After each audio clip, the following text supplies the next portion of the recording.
Jambo, hello, bonjour à tous, nous espérons que vous allez très bien.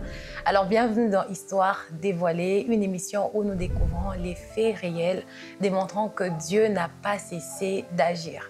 Alors pour continuer, nous aimerions que vous puissiez activer votre cloche de notification qui est juste en bas de votre écran pour ne pas manquer nos programmes.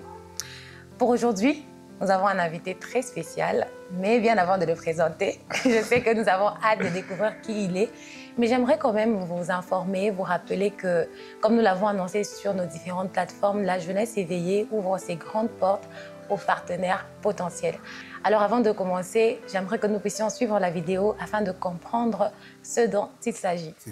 Alors je suis là pour simplement vous dire une chose, que ça fait maintenant 3 ans que nous servons les Seigneurs. 3 ans que nous faisons des vidéos qui vous aident à comprendre l'importance d'être jeune, d'être chrétien, d'avoir un impact sur la société. 3 ans que nous organisons des activités qui bénissent des centaines de personnes. 3 ans nous faisons des vidéos presque au quotidien qui touchent des milliers de personnes. Je ne suis pas là pour vous exposer nos faits passés, mais je suis là pour vous parler d'un projet à venir que nous avons. Car oui, la jeunesse éveillée a de l'ambition. Car oui, la jeunesse éveillée a un rêve. La jeunesse éveillée a un rêve, celui d'avoir un studio professionnel où il ne fera pas simplement que dispenser des vidéos, mais il dispensera la qualité, car nous croyons que notre Jésus est un Dieu de qualité. La jeunesse éveillée a un rêve, pas seulement de dispenser des vidéos, mais aussi de vous recevoir, d'écouter vos histoires afin de les partager au monde entier. Parce que oui, les hommes doivent savoir que Jésus agit encore. Vous savez, ça fait maintenant 3 ans que nous évoluons à fond propre, ou dirais-je, à fond d'équipe restreinte. Mais nous croyons que la vision, elle est bien plus grande. Elle ne se limite pas simplement qu'à nous. Voilà pourquoi nous voulons en fait ouvrir nos portes à toutes ces personnes qui aimeraient mettre de leur argent afin d'amener cette œuvre à aller bien plus loin. On a reçu des personnes qui voulaient nous aider à gauche et à droite. Mais pourquoi ne pas devenir maintenant des partenaires officiels de la jeunesse éveillée? Vous pouvez être une personne, une institution, mais vous voulez voir l'œuvre de Dieu évoluer. Faites-nous confiance parce que nous voulons aussi que l'œuvre évolue avec. Il y a des jeunes qui ont besoin d'entendre parler de Dieu. Nous voulons que l'œuvre puisse aller loin afin de toucher les nations qui nous entourent. Parce qu'écoutez, vous avez vu comment nous avons commencé à travailler avec les moyens de bord, du début jusqu'à maintenant. Et j'aimerais vous assurer qu'avec votre argent, avec votre apport, nous pouvons encore faire bien plus que cela. Pourquoi ne pas rêver grand? Pourquoi ne pas nous soutenir pour la gloire de Dieu? Si cet appel te touche, t'interpelle, c'est que tu es peut-être un potentiel partenaire de la jeunesse éveillée. Alors n'hésite surtout pas à nous contacter. Alors vous allez voir des numéros apparaître là en dessous de l'écran. N'hésitez surtout pas à les écrire. Et nous croyons qu'avec cela, nous saurons l'utiliser d'une manière efficace pour la gloire de notre Dieu. Que Dieu vous bénisse abondamment et que Dieu bénisse la jeunesse éveillée. De retour pour la continuité de notre émission, comme je le disais plus tôt, nous avons un invité très spécial. Bonjour prophète Joël. Bonjour maman Esther. Vous allez bien? Super, très bien. Et vous alors? Je vais très bien aussi. En tout cas, je suis très joyeuse, très heureuse de vous retrouver sur ce plateau. De même que moi, c'était un rêve. Voilà, moi je me retrouve. Exactement. Après tant de défis, nous y sommes. Exactement. La meilleure présentatrice de la chiffre, bien évidemment. Oh mon Dieu. Merci, je me sens flattée. Ouais. Alors, ensemble avec les téléspectateurs, bon, j'aimerais quand même vous présenter parce que nous n'avons pas qu'un prophète devant nous ici. Nous avons un maître de cérémonie. Il est motivateur. Il est prédicateur. Il est juriste. De formation, bien sûr. Merci, de formation depuis 2019, c'est ça? Depuis 2019. Exactement. Et aussi, il tient une plateforme Full Prophetic. Il y a Full Prophetic, basée à Kinshasa. Exact. Comme vous l'avez entendu, basé à Kinshasa. Donc, il y a beaucoup de titres. Nous voyons un homme qui a beaucoup de titres. Pas plus que vous, bien évidemment. Mais c'est vous qui êtes à l'honneur, en tout cas. Alors, prophète, aujourd'hui, ensemble avec les téléspectateurs, nous avons hâte. Nous sommes dans Histoire dévoilée. Nous avons hâte de découvrir ce que le Seigneur a fait dans votre vie. Vous avez, je suis sûre, vous allez parler de vos blessures intérieures qui ont eu lieu. Vous allez parler du déséquilibre qui a eu lieu exactement aussi. Alors, j'aimerais savoir comment tout a commencé. Bon, je ne sais vraiment pas vous repérer dans le temps, mais je sais juste que j'ai connu une enfance vraiment turbulente. Beaucoup d'événements ont tracé mon parcours. Et j'ai rencontré beaucoup de défis que je crois qu'aujourd'hui, j'ai la force de le relater parce que le Seigneur m'a relevé. Le Seigneur m'a fait grâce. Et c'est pour ça que nous sommes là. Je suis né dans une famille qui a connu beaucoup de problèmes. Mon père, c'est quelqu'un qui n'était vraiment pas présent déjà. Et ma mère aussi a connu beaucoup de difficultés dans son mariage. Ce qui a fait que ma famille, elle est nombreuse. Nous sommes au nombre de 9. J'ai eu à perdre un petit frère. Moi, je suis 4e dans une famille de 9 enfants. Et voilà. Donc, si je dois vous repérer dans le temps, je crois que certaines choses ont commencé vers les années 2000, où je commençais déjà à voir un papa absent et voir une maman qui ne cessait de pleurer, qui se plaignait de voir ses enfants manquer de plusieurs choses, vous savez. C'est en ce moment-là qu'on a connu beaucoup de frustration. Comme je vous avais dit même en coulisses, moi je crois qu'un de mes petits frères, il est décédé dépressif. Parce qu'on a connu vraiment de sérieux problèmes. Après ça, moi je ne connais pas un papa présent. Je ne connais pas c'est qui un papa présent, je ne connais pas. Je n'ai pas vraiment vécu avec mon père, mais j'ai plus passé du temps avec maman, qui était dans plusieurs travaux, entre ménage ou vente de quelques aliments et autres. Et c'est en ce moment-là que moi je comprenais vraiment pas ce qui s'est passé, parce que cette absence paternelle ou ces déséquilibres familial avait aussi beaucoup joué sur mon intelligence. Je n'étais pas assez intelligent et pas trop brillant à l'école. C'est ce qui faisait vraiment que je ne sois pas assez assidu. Et c'est vers les années 2004 qu'un jour, je ne sais pas ce qui s'est passé, moi je ne connaissais pas aussi la raison. Je reviens, je trouve maman en train de pleurer. Et ben je ne sais pas, mais on a demandé à ce que maman quitte la maison. On était jeunes. Cette époque-là, quand on a demandé à maman de partir de la maison, ben, en fait, moi je ne comprenais rien. On voulait rester avec maman, mais maman voulait à tout prix que nous puissions fuir. Elle a demandé à une grande sœur qu'elle connaissait très bien que nous puissions partir de la maison pour qu'elle puisse sortir toutes les affaires et que la famille de papa ne puisse pas s'en prendre à nous. Bon, nous, on écoutait maman. Je crois qu'on a passé toute une journée loin de la maison et loin de maman. C'est ce jour-là que j'avais réalisé que maman n'était plus à la maison. Pour vous dire, vrai, en ce moment, il y a comme un trou noir dans mon esprit. Je ne sais vraiment pas qu'est-ce qui s'est passé après ce moment-là et comment nous nous sommes retrouvés avec maman. Et puis, il y a eu un moment où maman nous a réunis, on était à 4, parce que ma grande sœur, à un moment, elle n'était plus avec nous. Elle vivait chez mon oncle. Et maman a décidé de vivre avec... excusez-moi. Voilà. Maman elle avait décidé de vivre avec nous. Nous étions dans une maison de l'autre côté avec mon grand frère, c'était à Mongafula. Et à l'époque, maman faisait le ménage dans un hôpital de la place. C'était ça, en fait. Donc, papa n'était pas assez présent, mais nous, on vivait avec maman. On est passé de ça à plusieurs... En train d'endurer beaucoup de difficultés. Oui, exactement. Vous savez, moi, par exemple, je ne sais vraiment pas trop situer mes anniversaires. Je ne sais pas trop situer le merveilleuse fête de Nouvel An ou de nativité. Parce que j'avais perdu aussi des classes, vous voyez. Voir ma maman pleurer, c'était quelque chose d'atroce. C'était quelque chose de difficile et de très grave. Mais on a quand même surmonté ces épreuves. Et je crois que mes blessures ont commencé à partir de là. Parce que je commençais à perdre confiance en moi. Vous n'avez pas un papa présent, vous avez une maman qui se bat presque tout le jour. Et voir maman en larmes, ça donnait pas vraiment...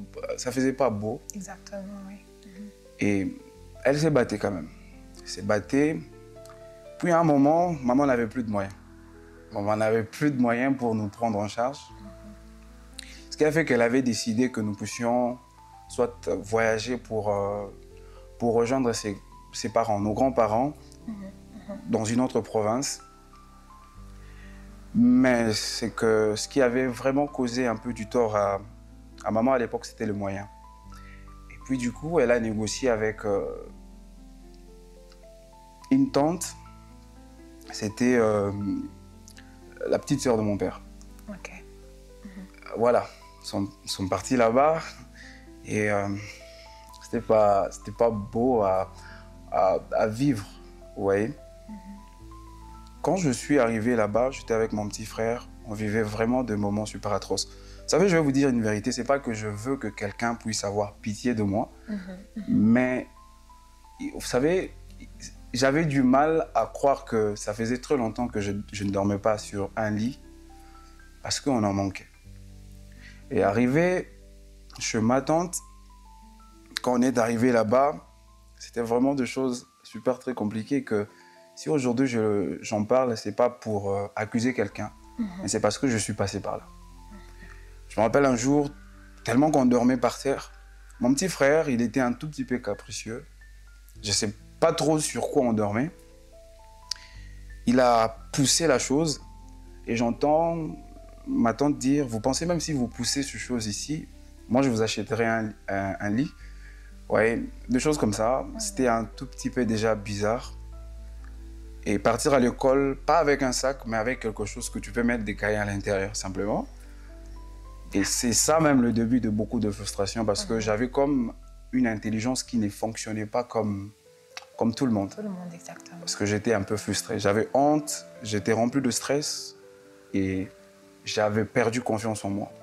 Parce que j'étais un peu déséquilibré. Après quoi, comme on le dit toujours que le malheur ne vient jamais seul, je crois qu'il y avait de problèmes de peau. On avait des problèmes cutanés. Il y avait comme des gales, quelque chose qui sortait de nos corps. C'était dû aux conditions. Bon, je sais vraiment pas trop. Je crois que nous avions juste des infections sanguinaires que je ne sais vraiment expliquer parce que, je vous ai dit, je m'efforce à vous dire tout, mais là, je suis en train de... Exactement. Voilà. On y va progressivement. Donc, progressivement, je vais vous dire quand certaines choses aussi vont revenir. Exactement, oui. Je me rappelle plus. Et j'avais mes deux petits frères qui étaient venus. Quand ils sont venus nous voir là où nous étions, les conditions n'étaient pas vraiment du tout favorables. Vous voyez? Et j'entends quelqu'un dire, je ne sais plus si c'était qui, mais je crois que c'était l'un de mes cousins. Il a dit que ce que nous avons sur le corps, c'est comme une punition de Dieu parce que nous sommes des sorciers. Waouh! Voilà. Ça là, Ouais. c'est pas du tout beau. Ouais, c'était pas agréable au fait. Parce que moi, j'ai reçu beaucoup d'insultes.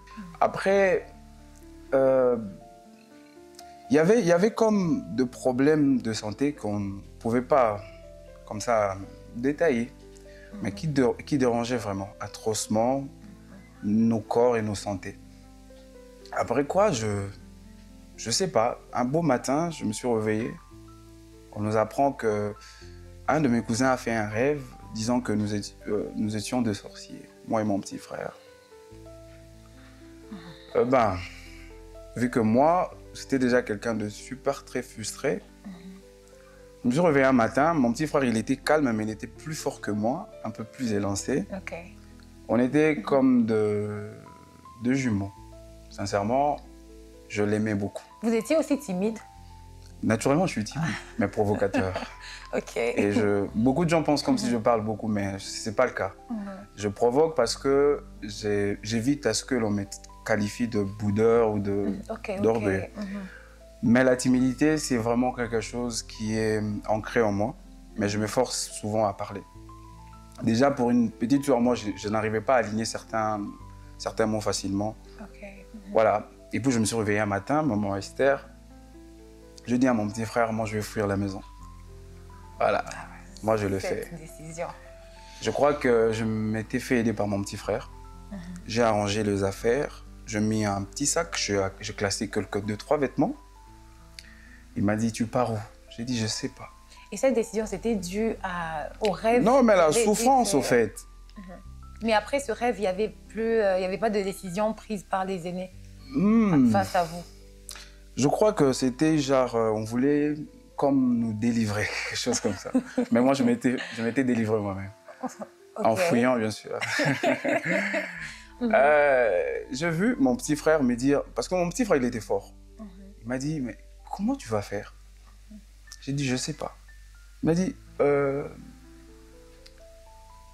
il m'a dit une phrase, mais si toi tu pars, tu veux rester avec qui? Je me rappelle, Penel m'avait dit ça. C'était derrière la maison. Je devrais donc sauter le mur derrière, passer par la parcelle du derrière et puis longer discrètement pour atteindre la grande route. Sans savoir où est-ce que tu allais. Oui. Et aussi un autre détail que je n'ai pas dit. En fait, ils sont arrivés à cette conclusion parce que tout jeunes que nous étions, ils nous arrivaient à uriner au fait. À uriner. Et quelquefois, je crois, mon petit frère le faisait, pas parce qu'il était malade, mais il avait peur de se réveiller la nuit Ou souvent, c'est tout à fait il normal. s'est gêné en pour fait, les enfants, en fait. de sortir de la maison. Maintenant, on n'avait pas aussi la possibilité de le faire sous le stress. Souvent, ça arrivait. Maintenant, c'était dû à ces choses et certaines choses qu'on avait dans le corps. Et aussi, bon, il y avait beaucoup de théories disant que certaines choses ne marchent pas, ils nous voyaient dans des rêves et tout ce qui va avec. Ah bah, je me suis décidé de partir. Je me rappelle, j'avais mis une chemise bleue, un jeans. Je pris un petit sac, je mis de vêtements. Mon petit frère m'a dit, je te couvre. Non, mais sincèrement, j'avais un petit frère fort. Là, vous aviez quel âge? Je crois que j'avais entre 9 ou 10 ans. Un enfant. Pour dire vrai. Ouais, j'avais entre 9. C'était très lourd, ça. C'était une grande décision, difficile. J'imagine juste pas, en fait. Je crois que c'était... Je croyais que je vais mourir, sincèrement. Si je restais là, je me voyais mourir. J'avais besoin de voir maman. Parce que moi, naturellement, j'ai toujours dit que ma mère, c'était un atout pour moi. Donc, il y a deux choses, quand je n'arrive pas à faire et j'appelle ma mère, elle me dit « Ah non, tu es courageux, je le fais. » Et je crois que le déclic même de mon intelligence a commencé le jour où maman m'a dit « Non, tu es un garçon intelligent. Je suis que j'étais prophète quand maman m'appelait Mwambi. Ma mère m'appelle comme ça. Vous voyez, ma mère, c'est comme une force pour moi. J'avais besoin de voir maman. J'avais besoin au moins de savoir si elle dort où. Et aussi une précision, à l'époque, maman n'avait pas de maison. Hein. Aux dernières nouvelles, maman dormait sur une véranda. Voilà, donc elle m'a dit un jour, tu sais pas les conditions dans lesquelles je dors. Ouais, je m'allonge sur une véranda. C'est ce que maman m'avait dit. J'oublie vraiment pas. Et quand je suis sorti, je devais maintenant atteindre la grande route. Maintenant, je pars, je peux prendre la distance. Je ne sais pas pour ceux qui sont à Kinshasa, ils sauront.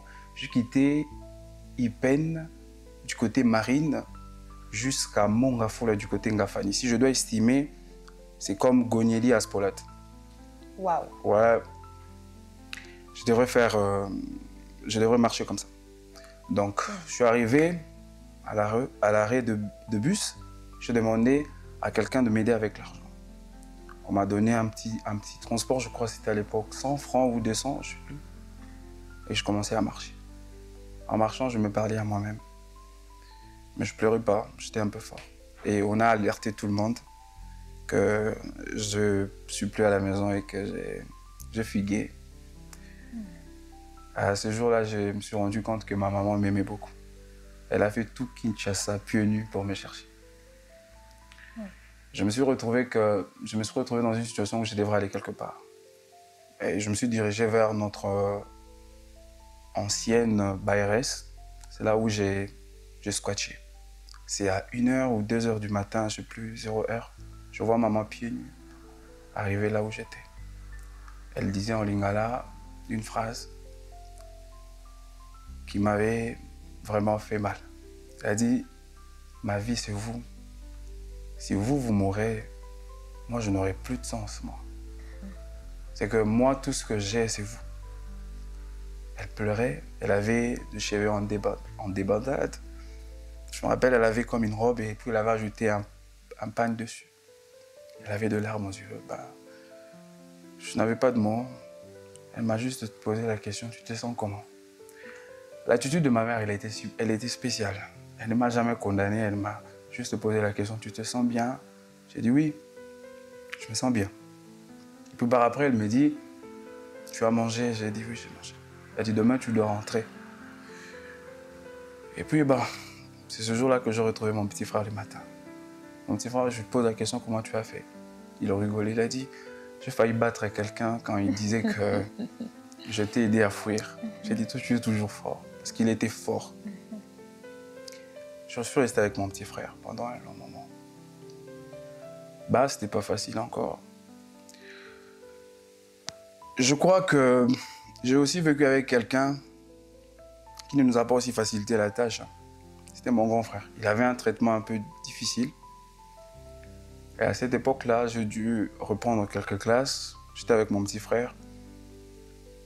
Et c'était aussi un peu compliqué. On a vécu avec une tante encore qui vraiment nous facilitait pas la tâche. Elle nous facilitait pas la tâche au vrai sens du terme. Vous imaginez par exemple, je préfère pas citer le nom, Par exemple, pour manger, il doit vous conditionner de puiser de l'eau pour manger. Vous voyez?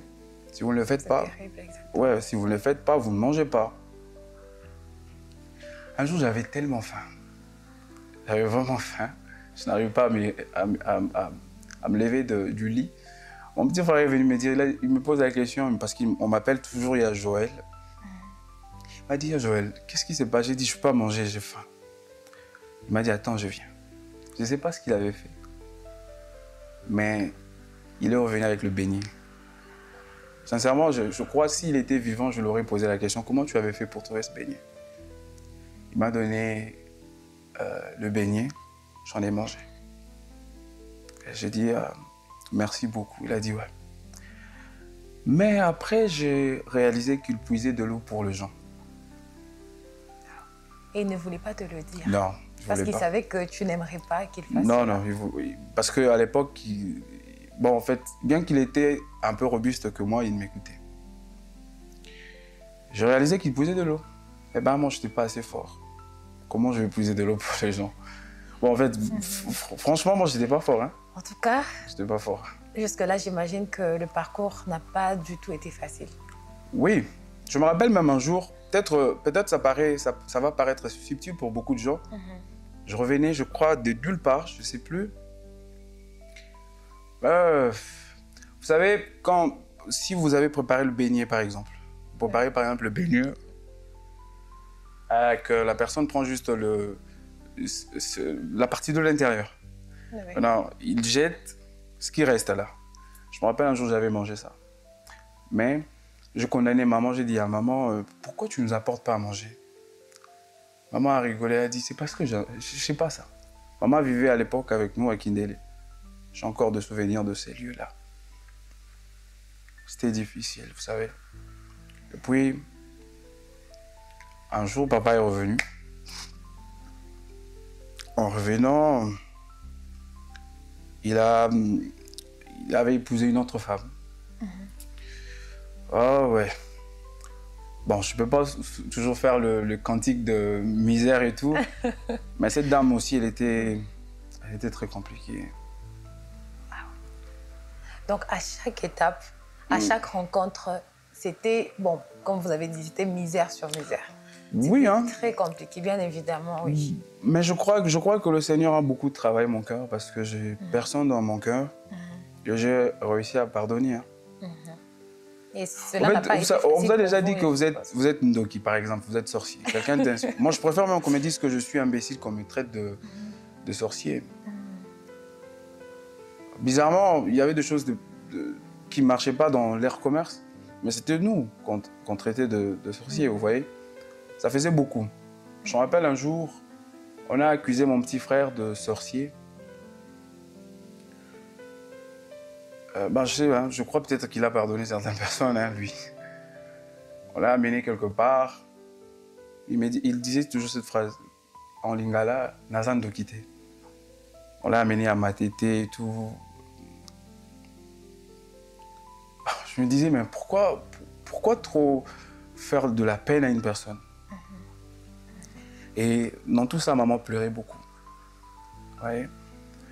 Les prophètes, par moments, ils doivent aussi se maîtriser. Exactement. Ne pas dire du n'importe quoi quelquefois. Ça faisait très mal. Très mal. Et après quoi, on pensait que papa était présent, mais il est encore parti. Je vais vous dire la vérité.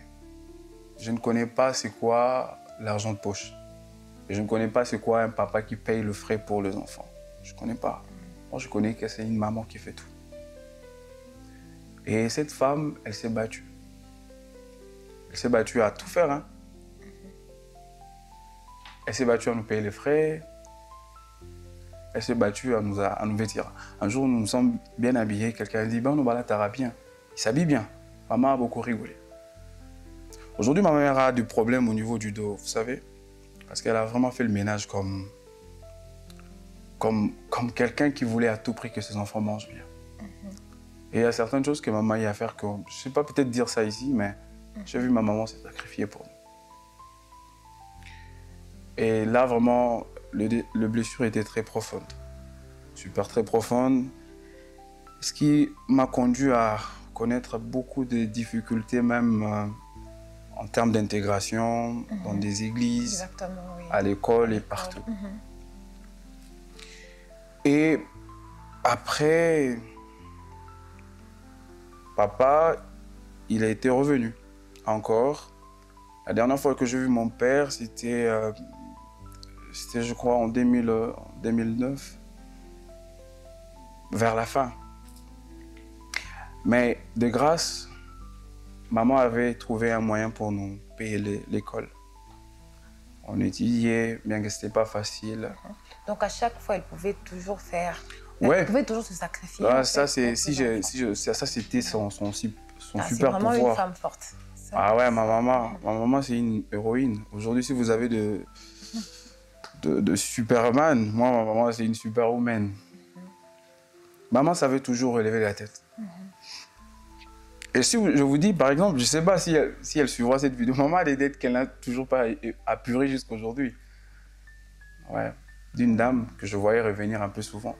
Maman disait toujours que j'ai pris ces dettes, c'était pour mes enfants. Si Dieu me rend encore la vie que je désire, je crois que je bâtirai une Olympe pour ma mère. Il le fera. Ça, c'est une chose vraie. Là, on étudiait, mais les choses aussi n'étaient pas vraiment trop faciles. C'était un peu difficile. J'étais avec mon petit frère, on devrait vivre comme tout le monde. Et papa est revenu. Je ne sais pas quelle décision il avait prise si les choses ne marchaient plus. Il nous a dit une phrase, cette fois-ci, je décide de bien faire les choses. C'est ce que papa nous avait dit. C'était une sorte de réconciliation avec ses enfants. Voilà. Exactement, le terme même est convenable parce que je l'avais vu. Il nous avait demandé de l'accompagner chez nos grands-parents, chez les parents de ma mère. On l'a accompagné, il est arrivé là-bas. Bon, en fait, moi, je ne comprenais pas. De Tchoulouba, je ne comprenais pas vraiment ce qu'il se disait, mais je crois que papa s'excusait de tout ce qui était arrivé, de tout le problème, de tout ce qu'il a fait endurer à maman. Je crois. Et papa nous a dit une phrase, il a dit, cette fois-ci, je vais bien faire les choses, je vais vous réunir tous. Je vais vous réunir, je vais prendre merveille, je vais prendre... Papa a dit ça. Parce qu'à l'époque, mes petits frères jumeaux ne connaissent pas papa. Ils ne connaissent pas. Ouais, ils ne connaissent pas. Mes petits frères ne connaissent pas papa. Et bah, ils peuvent avoir de petits souvenirs de lui, peut-être sur la photo, mais non, aucun souvenir.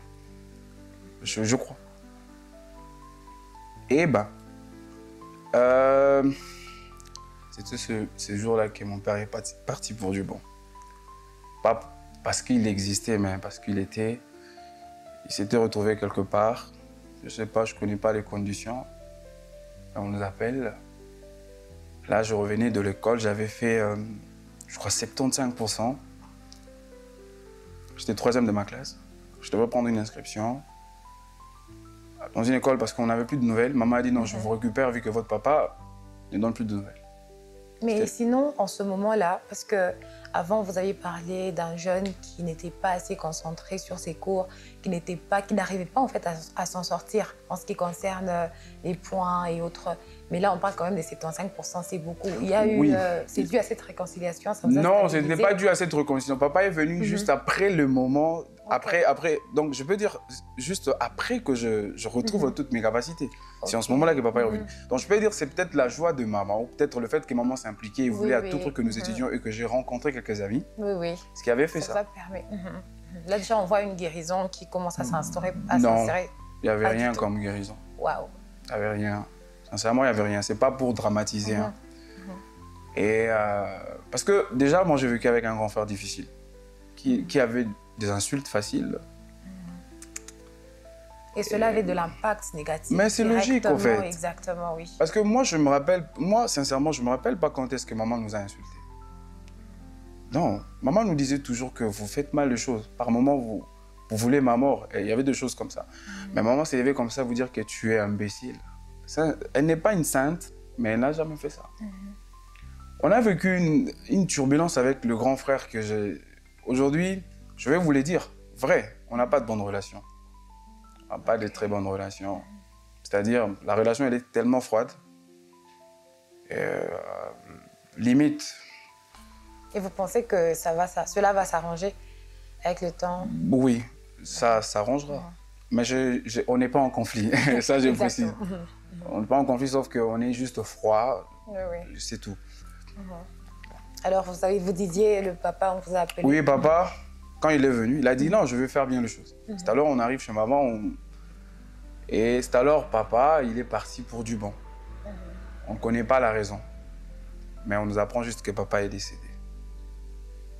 Et le décès de papa, jusqu'à aujourd'hui, on ne connaît pas la raison.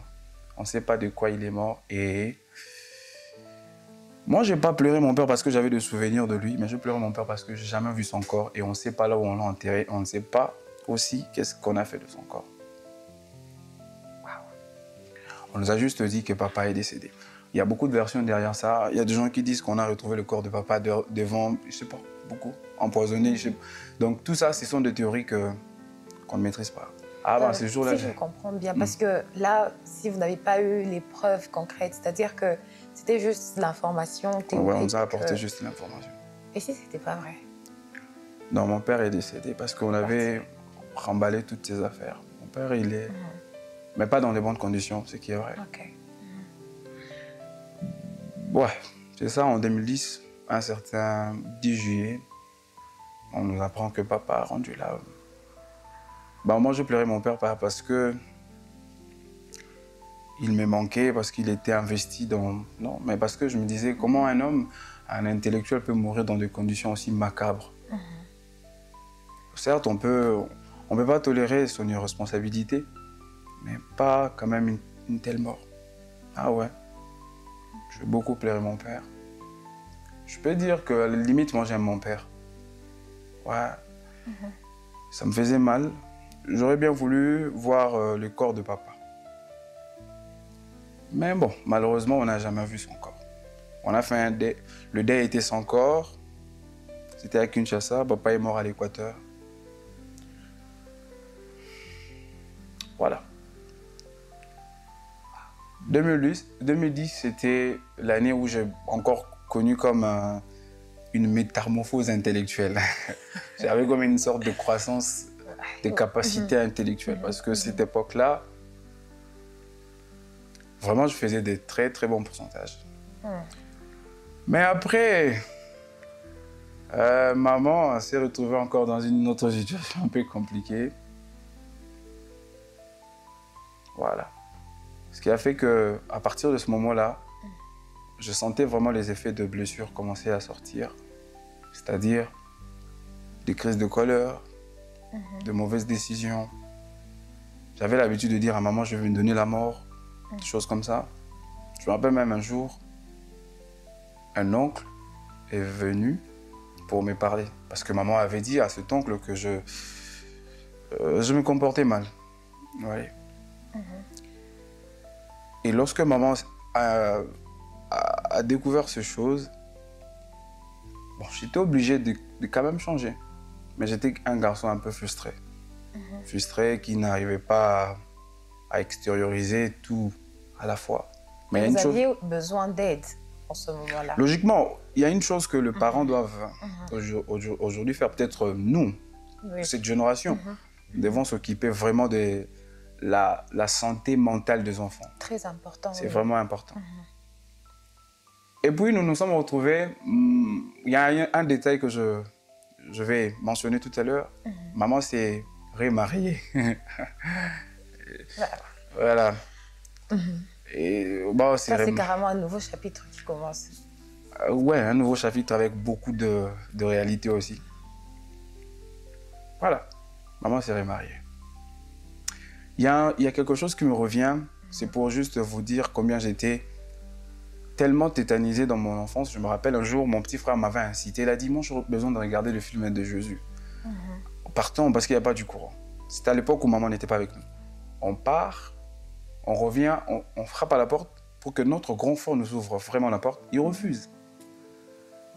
Il a refusé. Et il menaçait de pleuvoir. Mon petit frère m'a dit, non, allons s'abriter même quelque part. Vous voyez, ces côtés sombres-là de la vie, moi je l'ai connu. Moi j'ai connu le rejet, l'abandon, l'humiliation, les insultes. Moi je l'ai connu. Quand maman s'est remariée, Ah, j'aurais bien voulu que ce soit le premier chapitre que le 10e. Parce que le remariage de maman n'avait qu'un seul avantage, peut-être avoir de moyens pour étudier. Hein. Parce que nous, on a vraiment vécu le calvaire. C'est que c'est comme les réalités passées sont maintenant en exponentiel. C'est comme le double de réalité. Parce que c'est maintenant ce moment-là où je réalisais que un enfant pouvait assister à 2 scènes où 2 personnes peuvent se battre. Pas de jeunes, mais de grandes personnes. Ouais, moi j'ai vu maman être battue. Moi, je l'ai vu. Il y avait une phrase que j'aimais pas, je crois que je condamnerais maman pour ça. Elle avait l'habitude de me dire, je reste ici pour vous. Moi, je disais, mais pour nous, c'est-à-dire quoi? Partons. Voilà. C'était un peu compliqué. Et c'est à partir de ce moment-là, parce que je crois que peut-être je vais dire autre chose, mais je suis un peu éparpillé, que mon petit frère a décidé d'intégrer l'armée. Un jour, on était avec lui parce qu'il me posait beaucoup de questions. J'avais l'habitude de lui dire, tu me poses beaucoup de questions. Là, c'était déjà... Il avait quel âge? Je crois que il avait 15 ans. Il avait menti, il avait pris mon âge. Il avait pris mon âge, et il a ramené... Parce qu'on se ressemblait, en fait. Ok. On se ressemblait. Il a intégré l'armée avec mon âge. Mais mon petit frère déjà commençait à se désorienter. À cause de ces choses-là, il était déjà devenu très désorienté. Il commençait à fréquenter des personnes qui fumaient, mais lui, il ne fumait pas. Il était un peu dans toutes les choses. Vous savez, vous imaginez, on pouvait sortir ensemble. Quand il y a par exemple de retentissement de balles, maman va d'abord commencer par me chercher moi, mais il ne va pas chercher mon petit frère. Parce que mon petit frère, il est fort. Il peut se défendre, mais moi, je suis faible. Voilà. Je me rappelle même un jour, il y avait vraiment des crépitements de balles atroces. Je fous, maman m'appelait. Maman commençait à dire, vous voulez que la famille de votre papa vienne me dire ici que je ne prends pas très bien soin de vous? J'ai dit, maman, j'arrive. J'arrive à la maison. Quand je pose la question à tout le monde, ben, Péniel est où? On m'a dit, il va arriver. J'ai dit, oh. Mais moi, tu m'appelles Péniel, tu l'appelles pas. En plus, c'est lui le plus jeune, en fait. En plus, vraiment, vous imaginez. Et nous avons un grand écart, en fait. Maman m'a dit, non, toi, tu es faible, lui, il est fort. En fait, nous on connaissait que Péniel était fort. Alors, il commençait maintenant à se désorienter et tout, à bouffer l'argent des frais académiques, battre les gens à l'école, filles ou garçons, tout ça, et lui, il faisait ça. Apprendre des insultes, vous voyez. Et donc, il avait vraiment... je crois que tout ce qu'il a vécu pesait sur sa tête. Et à partir de ce moment-là, il commençait vraiment à mentir. Qu'est-ce que tu veux faire de ta vie? Il ne disait toujours pas. Et un jour, il a bouffé beaucoup d'argent. Il a acheté comme une sorte de jeu Nintendo. On se rend compte qu'il avait fait ça. Pourquoi je voulais dire cette histoire? Parce que je crois qu'il y a quelque chose qui est arrivé dans la vie de mon petit frère qui avait créé comme un déclic dans mon esprit. Ok. Après, quand il a décidé de partir, parce que nous, on a vécu dans une atmosphère où il y avait vraiment beaucoup de brutalité. Insultes, brutalité. Carrément l'atmosphère toxique. Oh oui, hein. Oui. Je vais répéter encore cette phrase. Parce que maintenant, j'ai retrouvé mes esprits. Au début, c'était un peu difficile. Je vais répéter cette phrase. En vous relatant cette histoire, il n'y a pas le côté où je vais dramatiser, ou inventer, ou extrapoler pour que les gens pensent comme si je veux à tout prix attirer l'attention. Mais c'est que vous ne savez pas, il y a même des choses que j'ai cachées, que je ne veux pas dire, justement parce que je n'ai pas la force. Je crois que ça, c'est avec le temps. Peut-être dans un autre plateau. Exactement. Déjà. En tout cas, on garde les parties qui arrivent. Sincèrement. Oui, oui. Parce que, vous savez, moi, j'ai vu maman, par exemple, avec des blessures au cou, parce qu'on l'a griffée. En fait, de nuit, comme entre 23h et 2h du matin, vous ne dormez pas parce qu'il y a des gens qui se battent. Ouais. Et c'est à cause de ces choses, ou soit on vous réveille la nuit, on vous chasse. On vous chasse la nuit, en fait. Vous avez sommeil, vous devez aller à l'école le matin, mais on vous chasse. Donc vous restez à l'extérieur, peut-être pendant pendant 4 heures, 6 heures du temps. Donc vous êtes là jusqu'à 7 heures du matin, puis vous vous lavez, vous partez à l'école. Mais de grâce, on était toujours intelligents et j'étais toujours premier de ma classe. Ça c'est quelque chose que je rends grâce à Dieu. Après quoi, ce jour-là... En tout cas, désolée de vous interrompre, mais en tout cas, moi, je dirais que c'était ça aussi. C'était dans ce domaine-là que vous étiez fort. Peut-être pas fort physiquement, mais vraiment mentalement. Parce qu'une autre personne à la place aurait craqué. Franchement, avec tout ce que vous avez dit là, vous êtes quand même resté, malgré les frustrations, mais vous êtes quand même resté là, intelligent, à l'école, toujours avec... je peux dire la même motivation. Il y a de ces enfants ou de ces jeunes qui ont eu à renoncer carrément à l'éducation scolaire comme ça. Donc, et malgré ça, vous avez quand même continué. Moi, je pense que c'est une sorte de force. Bon, je crois, hein. Ben, je crois. Parce que même un jour, j'avais appris que ma grande sœur aussi pleurait quand elle était seule. Ben, vous voyez, elle pleurait quand elle était chez mon oncle. Quand elle découvrait qu'on endurait certaines choses, elle aussi, elle pleurait de son côté. Et ce qui fait qu'aujourd'hui et en ce moment, je crois que le Seigneur, il a vraiment beaucoup travaillé, il a beaucoup fait pour que nous ayons la possibilité de changer et d'avoir un cœur plus meurtri, mais un cœur changé. Parce que quand mon petit frère, il s'est réveillé, maman m'a dit, parle d'abord à ton petit frère, pose-lui la question, qu'est-ce qu'il veut? Mon petit frère me posait beaucoup de questions. Un jour, je lui ai dit, pourquoi tu me poses trop de questions? Il a dit, si je ne te pose pas les questions, je vais poser les questions à qui? C'était comme mon frère et mon pote. C'était vraiment... Il était tout comme ça. On était allongés. Je lui ai dit, petit, moi j'aime l'école. Mais toi, tu n'aimes pas l'école, pourquoi? Quand mon petit frère m'a dit qu'il n'aimait plus l'école, alors il s'est inscrit à l'armée. Quand il s'est inscrit à l'armée, il n'avait pas signalé. J'allais même poser la question avec l'autorisation. Non, il n'avait pas signalé. Parce que, je crois, moi j'étais à l'école, maman était sortie, tout le monde était sorti. Il a juste pris mon sac, il a mis ses affaires, il est allé s'inscrire à l'armée. Oh, au fait, il y avait des signaux qui annonçaient qu'il devrait s'inscrire à l'armée, mais on ne se rendait pas compte. Il avait déjà comme un petit jeton. Il avait l'habitude de dire, je paye déjà les transports, plutôt, je prends de bus sans pour autant payer les transports. Moi, je voyais ça, je ne savais pas. Je disais, Oui, à l'époque où on avait dit l'enrôlement à l'armée, exactement. Il faisait ça. Et c'est en ce moment-là que je me suis rendu compte qu'il y avait des choses comme ça qui ne nous quittaient pas, plutôt, qui signalaient en fait son départ, mais nous, on ne comprenait pas ça. Exactement. Quand il est parti, il a intégré l'armée.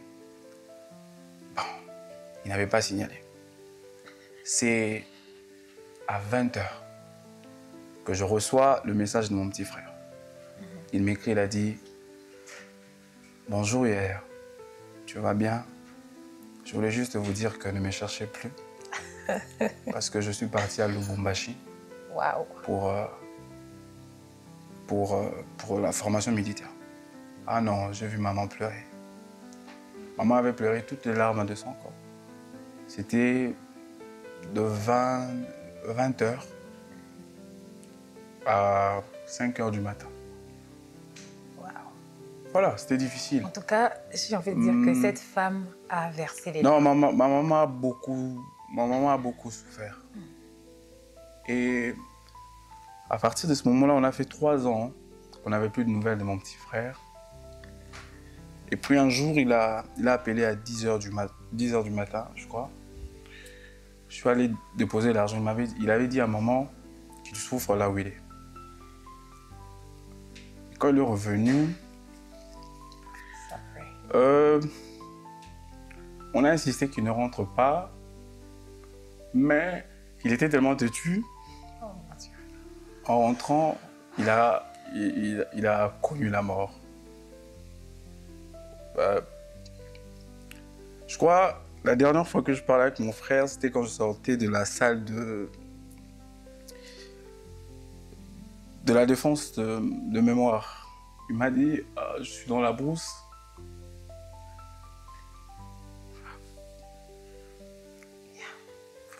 Prenez votre temps. Il a dit, je suis dans la brousse et en fait, je crois que ça se passe bien. Il avait l'habitude de me dire que tu es intelligent, tu sais.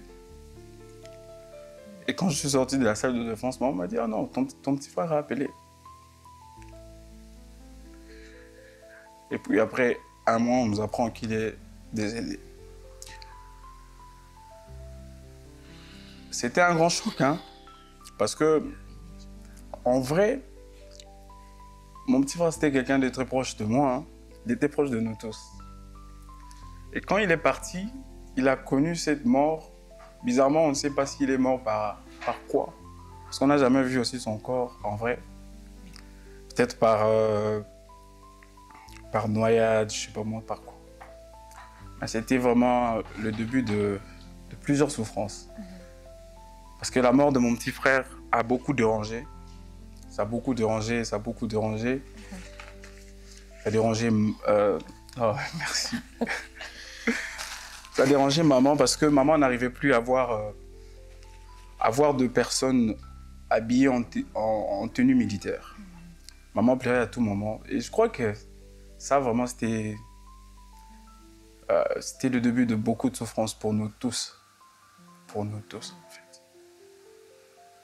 Je pouvais m'attendre à tout, mais perdre mon frère, c'est... En tout cas, j'imagine pas. Non, c'était compliqué.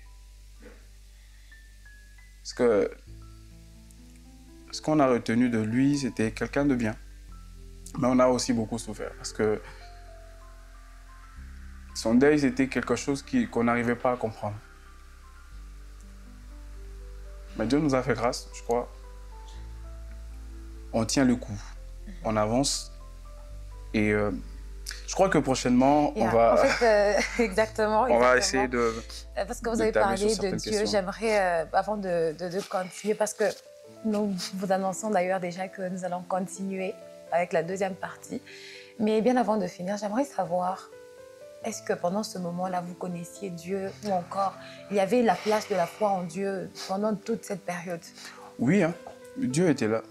Mais je crois qu'il y avait de mon côté ces manques d'exercice à pouvoir me lancer dans la guérison intérieure. Je connais le Seigneur. Maman elle nous a enseigné la voie de Dieu, mais c'était à nous de se donner à fond.